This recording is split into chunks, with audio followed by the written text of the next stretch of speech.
മറ്റുള്ളവർ വെക്കുന്നുണ്ടല്ലോ ഞാൻ വെക്കട്ടെ എന്ന് പറയരുത്. കണ്ണിന് കണ്ണ് എന്ന് നോക്കിപ്പോയാൽ ഈ ഭൂമി മുഴുവനും അന്ധന്മാരാകും.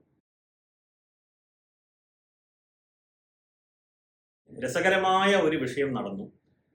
ഒരു കുട്ടി, അച്ഛൻ, അമ്മ ജ്യോതിഷം നോക്കാനായിട്ട് വന്നിരുന്നു. അപ്പൊ ജ്യോതിഷത്തിന്റെ അടിസ്ഥാനം കർമ്മമാണെന്നും കർമ്മഫലമാണെന്നും ഗ്രഹങ്ങൾ സൂചിപ്പിക്കുന്നു എന്നൊക്കെ പറഞ്ഞു. ഇങ്ങനെ കുട്ടി ഇവിടെ കേട്ടുകൊണ്ടിരിക്കുകയായിരുന്നു.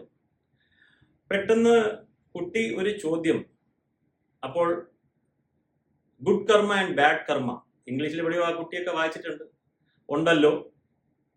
ബാഡ് കർമ്മ ചെയ്തു കഴിഞ്ഞാൽ ബാഡ് കർമ്മ ഫലം വരുമോ?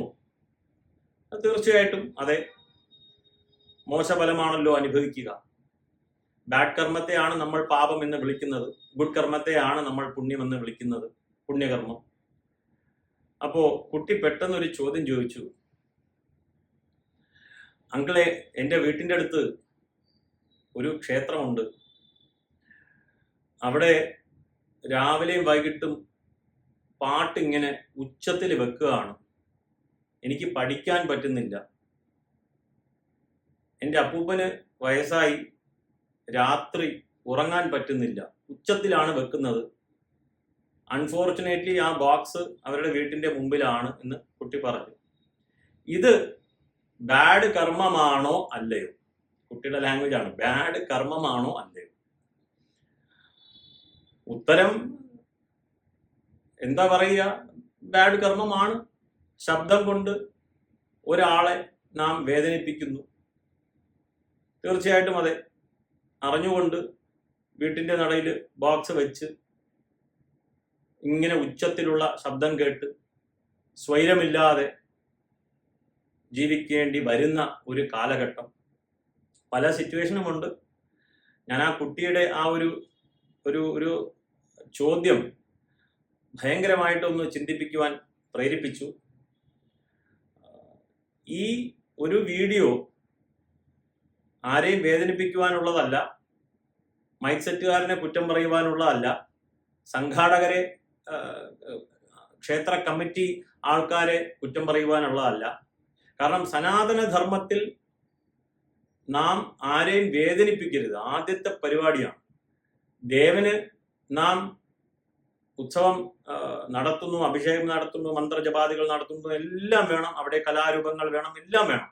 പക്ഷെ ഇതും കൂടി ഒന്ന് ശ്രദ്ധയിൽപ്പെട്ട്, ഈ കേൾക്കുന്ന ആരെങ്കിലും ഒക്കെ ഉണ്ടാവും, സംഘാടകർ, ക്ഷേത്ര കമ്മിറ്റി മെമ്പറൊക്കെ, ഈ ശബ്ദം ഒന്ന് കുറച്ച് പരിസരവും കൂടി ഒന്ന് കണക്കിലെടുത്ത് ഒന്ന് മുന്നോട്ട് പോകുവാൻ സാധിച്ചെങ്കിൽ എന്ന് മാത്രമേ ഉള്ളൂ. കാരണം പല ന്യായങ്ങളും ഉണ്ടല്ലോ. നമുക്ക് നാദസ്വരം വെക്കണം, അന്ന് നാദസ്വരം വെച്ചാലേ ആ അന്തരീക്ഷം ഒന്ന് എന്താ പറയുക, പോസിറ്റീവ് ആവൂ എന്നുള്ളൊരു ചിന്തയിലേക്കൊക്കെയാണ് നാം ഇന്ന് പൊയ്ക്കൊണ്ടിരിക്കുന്നത്. നമുക്കെല്ലാം ഇന്നൊരു വിസിബിൾ ആവണം, ഔട്ട്വേർഡ് ആണ്. ഇന്ന് ഇൻവേർഡ് ഇല്ല, അകത്തേക്ക് നോക്കുന്നില്ല. നാം എല്ലാം പ്രകടമായ ഭാവത്തിലേക്ക് നീങ്ങിക്കൊണ്ടിരിക്കുകയാണ്. ഫ്ലെക്സ് വെക്കുന്നു, പന്തല് കെട്ടുന്നു, ആ ഒരു രീതിയിലേക്ക് മാറിക്കഴിഞ്ഞു. അതൊക്കെ അങ്ങനെ തന്നെ ഇരിക്കട്ടെ. ഇവിടെ ഒരു അപേക്ഷയാണ് ഈ വീഡിയോയിലൂടെ. ആരൊക്കെ കാണുമെന്ന് അറിയില്ല. ഈ ബോക്സ് വെക്കുമ്പോൾ ദയവ് ചെയ്ത് ചിന്തിക്കുക, പരിസരത്തിൽ വൃദ്ധന്മാരുണ്ട്, അവർക്ക് അസുഖം ബാധിച്ച ആൾക്കാരുണ്ട്, പഠിക്കുന്ന കുട്ടികളുണ്ട്, കൊച്ചുകുട്ടികളുണ്ട്, അവർക്കൊന്ന് പറയാൻ പോലും അറിയില്ല, സംസാരശേഷി പോലും എത്തിയിട്ടില്ലാത്ത കുട്ടികളുണ്ട്. അങ്ങനെ നമ്മുടെ സമൂഹത്തിൽ ഒരുപാട് പ്രശ്നങ്ങളുണ്ട്. ഇനി അപ്പൊ അതെല്ലാം ചിന്തിക്കുക, ചിന്തിച്ചിട്ട് ശബ്ദത്തിന്റെ ലെവൽ തീരുമാനിക്കുക. ഇതൊരു അപേക്ഷയാണ്. നമ്മൾ പഠിച്ചിട്ടുള്ളവരാണെങ്കിൽ, അറിവും വിവരവും ഉള്ളവരാണെന്നുണ്ടെങ്കിൽ തീർച്ചയായിട്ടും ഇതൊന്ന് ചിന്തിച്ചാൽ നിങ്ങൾക്ക് ഉത്തരം കിട്ടും.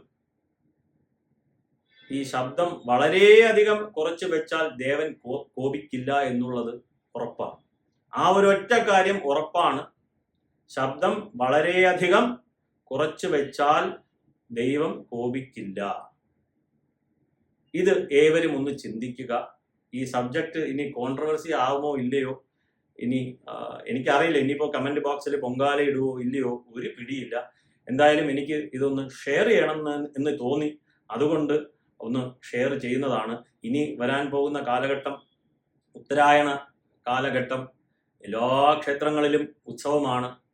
സനാതന ധർമ്മത്തെക്കുറിച്ച് ചിന്തിച്ച് ദയവ് ചെയ്ത് മറ്റുള്ളവരെ ഹിംസിക്കാതിരിക്കുക. മറ്റുള്ളവർ വെക്കുന്നുണ്ടല്ലോ ഞാൻ വെക്കട്ടെ എന്ന് പറയരുത്. കണ്ണിന് കണ്ണ് എന്ന് നോക്കിപ്പോയാൽ ഈ ഭൂമി മുഴുവനും അന്ധന്മാരാകും. കണ്ണിന് കണ്ണ് എന്ന് പറയുന്നത് പോലെ.